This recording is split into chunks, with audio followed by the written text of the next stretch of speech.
Oh guys, next destination dito sa Marindan is the Polar Splash. Actually guys, maraming close ano.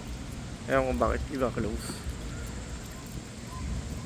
Kahit na Sunday, pero yung mga ibang attraction dito is close. Ayan lang, Polar Splash, which is a fountain, a mini pool. Yun lang. Yun lang talaga siya. Ayun lang siya.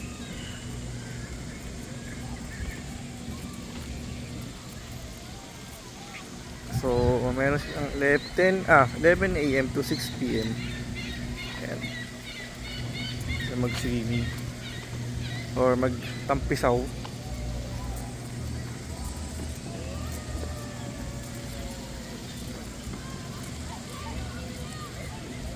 Kinto sila dito no?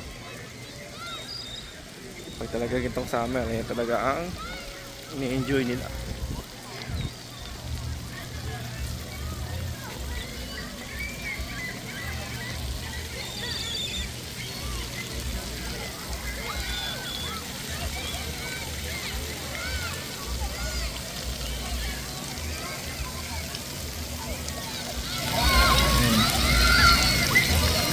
Tumalas na ito, no?